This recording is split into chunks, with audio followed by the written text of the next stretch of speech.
Okay, this is a free talk. So, remember Bamboozer? It was so great. I loved Bamboozer. I used it constantly, and I had thousands of films destroyed when they went under. And there was a moment where I could have archived them, but I never bothered to look on their website and find out that was the problem um, until it was too late. So, today I had a fun experience of okay, can't get people to do their jobs. All right, loop some reporters in as you contact, like always, talk to the manager, go to the supervisor, keep escalating in the chain of bureaucracy, which I'm already accustomed to doing that. But this whole like, okay, I call you, and then you like email this person who doesn't have a voicemail, and then I'm like, okay, well, how about I just loop in some reporters? And then I started this horrendous company has this horrible voicemail system where like it's impossible to find anybody serve it. You can't get a human being. Nobody has a pulse. So I'm just taking to like leaving random messages because the situation it was getting so dire and desperate. And it was Victory Day. I got what I wanted, which the insignificance of the actual thing that was accomplished is so minute, and to imagine so much suffering and ingenuity had to go into getting a company to perform its most basic task. Oh my goodness. And then I got like a notice from some other complaint process I made that, oh yeah, we had a talk, blah, blah, blah. And then, oh yeah, and then I talked to, basically, okay, here's my new passion project is I want food banks and food stamp system food to all be fresh. That's that sounds crazy, but I was grimacing about what I somewhat affectionately but mostly sarcastically named Soviet Astoria, Oregon, with its like socialist underpinning and its Scandinavianism and like oppression of the Chinese labor, the horrible history of racism in Astoria, the KKK. It's dreadful. Yes, Soviet Astoria has a. It's just hard to get a truck around all these curvy passes on the highway, so they end up just docking all this old food from some really weird sources. Like you'll get strange cookies, and anyway, it's just mass conglomerate.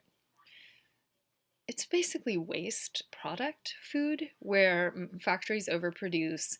Stuff is sitting around in warehouses. It sits in a shelf. Nobody buys it. So then it finally gets to our little town, and everybody who is poor in this community is eating old expired food, old expired gourmet food. Who cares? It's very expired. So today I spoke to the food bank director about, he gave me his best, like, why expired food is totally safe speech. And I'm like, yeah, yeah, I've heard it. But I am having a turnaround after my food poisoning exploit where I basically buy at the little dollar store this little juice shot that I think almost kills me. Like, I'm still kind of queasy. And this is like day four or something, day five. Yeah, we got cut off, and then I had to run a bunch of errands, and then pretty much had a successful day in many ways. I got the accounting thing done that I needed to do, confirmed with the organization head that a discussion had been made, got the like slam dunk with the phone calls and the letters to reporters to make a company do their job who wasn't even going to do their job until they were like, oh no, we're going to have an embarrassing article in the paper. I guess they better do their job, something like that. And it's just like the amount of strength and energy it takes to pour into this. And then I did like more massive clean outs of expired food because so many times you like, okay, say you're poor, or say you're an anti-capitalist hippie, for instance, and then you're like getting back from the food bank and you're like, oh, like, oh, 10-year-old salad dressing, oh, like, 3 years old, and oh, the bread is moldy, and then you get through your food and you're just like, how much of it is really edible?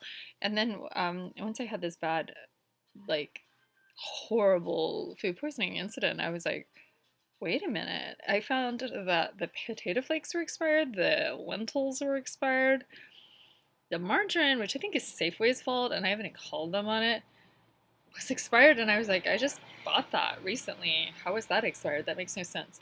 And another mistake. And I'm thinking there may be more mistakes in the product food supply chain because of all the war and COVID and weird stuff going on distribution wise, and staffing and labor and stuff like that. But I guess that's my job, sort of like really carefully crossing streets to make sure nobody breaks my legs, and like it's on me. And so I'm going to consider it on me. I definitely don't want to hear another mansplaining speech from the food bank director about like how expired is so wonderful, because I hear that every day at the little dollar store and at all these other food banks. And one of my theories was that, wow, we're getting some like seriously expired food, that it was like an eyesight thing, and with my eyes being pretty bad lately, hey, expired food, woohoo. um, Very boring subject, actually.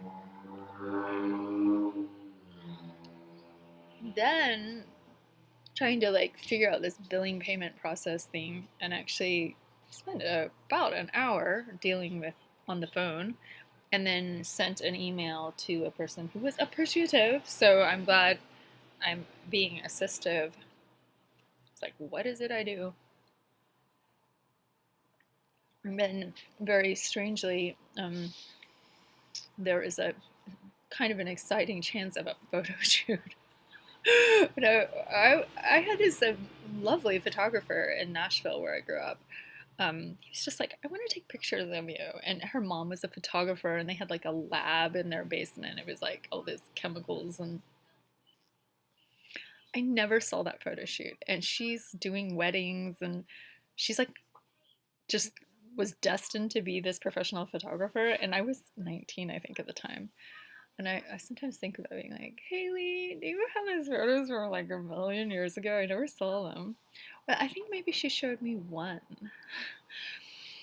Um, yeah, so I guess that's it. I can't really see that this is a very productive video blog. Is that what they call it?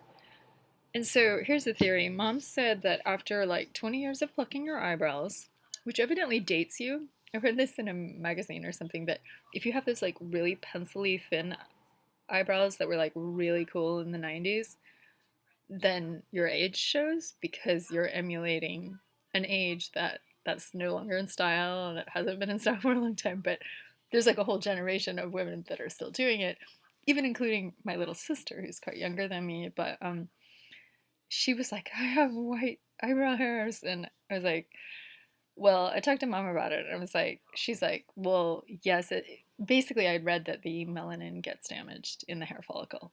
So constant plucking, plucking, plucking, plucking, plucking, plucking. You're just like destroying the foundation of having healthy eyebrows. And so mom, who was definitely a plucker back in the 1960s and stuff, she's like, actually the melanin heals eventually, so you just have to keep dealing with it.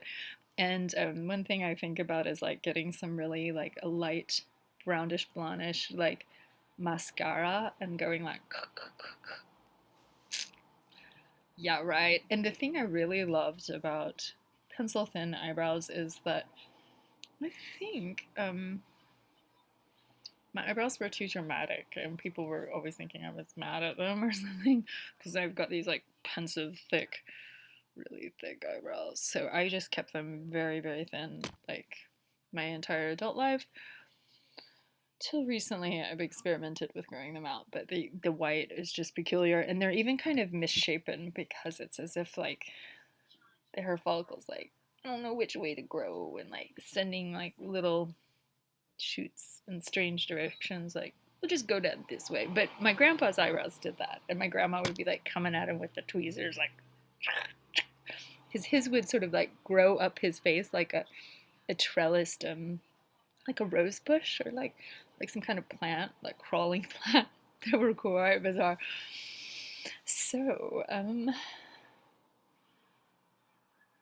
want to say I'm happy that we got a lot done today. But I'm trying to have fun without spending as much money because I don't really have much money for an anti-capitalist. I sure love like shopping, but yeah, right. Anti-capitalist, capitalist. I think I'm as like capitalism a little bit, but like only if it's getting me nice perfume. But I need to like figure out what my values are on that because today at TJ Maxx I saw BCBG 14.99. What the heck did I pass that up for?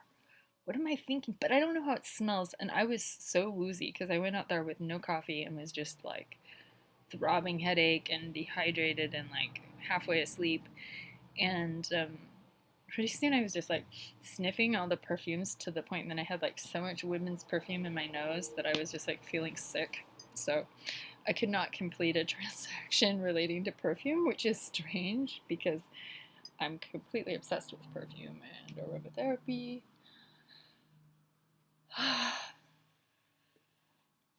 Yeah, it was pretty traumatizing to think about all these things that I've been thinking about relating to how the homeless are treated, disability rights, how women are treated, how nonprofits organize, how, I mean, like, it's a common refrain that poor people get food poisoning. Like, oh yeah, I don't go to food banks anymore ever since I got food poisoning. And some of the vegetables I put in my stew could have been a part of the cause, and could have been the red onions that I got in the free box down the street at the mutual aid community box thing. And I don't know. I think I just have to look at eating in a completely different way, which is I remember my friend who is a guitarist was working for this like pretty high profile LA lady, singer lady, and he was like, when we travel, she is so careful about what she eats. She is very attuned to, is it clean? How is it made? What is the cooking atmosphere like? And the fact that she didn't want to get sick, that she could not afford to get sick, like she had to work, she had like a scheduled tour. It was kind of like, wow, it sounds obsessive, but to be a vegan, you're already kind of on that wavelength anyway. So I feel like this slippery slope of saving money by eating gross expired food is just like it's another indignity. And I just it's like a sudden revelation that I've been operating under this like oppression and the denial of fresh food to the poor. My vision, okay, say I call Betsy Johnson. I guess she's kind of conservative. I really have no idea. I've talked to her, but like I don't know her politics. But and just say, okay, like I want before the Oregon legislature a bill that says expired food cannot be, I don't know, so sold in exchange for food stamps. That would be considered fraud. Fraud. It would be hurtful to the poor, and like food waste is horrible. It's very sad to think about, but human beings being treated like garbage cans for industrial waste is basically how I'm starting to see it. It's kind of like the fluoride issue, like dumping industrial waste in water systems because it's cheaper to like promote the fluoride narrative. Um, Fluoride is a disinfectant, but anyway, yeah, and I mean, I house sat for someone once where I was like, "Whoa, your entire kitchen is so full." I was like, it felt like a movie prop. Like this is a prop. this is not really a bag of peanuts because it's so expired, you would never eat it, it would have no flavor, but it looks like you have food. And like having food as a prop to support the narrative that you're a human being that likes food or likes, I mean, you could spray it with polyurethane or something like if you wanted prop food, but I kind of feel like that's what they're doing too. They're basically giving a psychological assuagement of awareness of the economic inequalities and the poverty dynamic, and then the elite, you know, the people with who are solvent, who have like homes, mortgages, cars, and paychecks and pensions. Those, you know, lovely people are out there buying the fresh food, and then this little segment of the poor are given the cast-offs, the decaying, the rotten, the expired, the drastically expired, and the higher risk of food poisoning. And there are so many insults the poor take. So many insults, like, oh, like, you don't have the right to ask for anything better. And I'm like, oh, that's it. We have to ask for something better. So I don't like the feeling of duty that comes with sudden need to be an advocate or like need to have a project or something. But I do feel the way it's sort of like being a temp agency worker or something. You just like get a call and you're like, but the call comes from within. The call is like, oh, I must do this. And for instance, making a complaint about an abusive lawyer or a abusive nonprofit director or whomever, that where I feel like the people are constantly writing on the notion that they are infallible and that their power has somehow given them this cloak of authority. And you know, I've been thinking a lot about food not bombs lately, actually, because the concept of non-authoritarian power structures, they're horribly inefficient, and you know, people are dysfunctional because they're humans. So power does try to streamline things. It does, but it is ultimately prone to so much abuse. And when you see it happen over and over again, I miss the feeling I got from like the late 90s when I was first aware of and like attempting to be a part of Food Not Bombs, to like mid 2000s, when the ideology that was emerging in that culture was shown to me. I was like, oh, this concept that you're like, what do I do with these carrots? And then it's like, no, there is no leader. Like, but the principle of like as a baseline, veganism and nonviolence as the main frame of the process. Sometimes we get incursions too, where certain people were more like lacto-ovo, or they'd be like, well, we'll put this on the side, but it's not really vegan, but we'll still call it Food Not Bombs. And then that would cause controversies between the vegetarians and the vegans and things like that. But there's the concept of veganism too. Yeah, I think I would like a mustache. Somebody pointed that out recently, and I don't know. I just think it's a part of my gender. Like I'm sort of this really cool lady. I would have a crush on her, except I don't. But she's beautiful. She's part Finnish. She's like, I'm a man and a woman, and I was like, yeah, I have that too. And it was just like, I hope she felt the solidarity of like, I absolutely understand her. I'm not phased whatsoever, and we're totally cool. And we have, and I think the thing is maybe at times she, one of the things I feel like, okay, so I'm in my 40s, like, whoa, but people who are fully adult but younger, still, I'm feeling this like looking up to me as a mother figure position, which is so hard because I do not know how to do right by them or represent them. But especially in GLBT culture stuff, like I feel like in a very isolated, homophobic, rural community, there isn't a culture of gender nonconformity. So, just being like okay and chillaxed with it to help people like find their way is it's good to just be present and available, but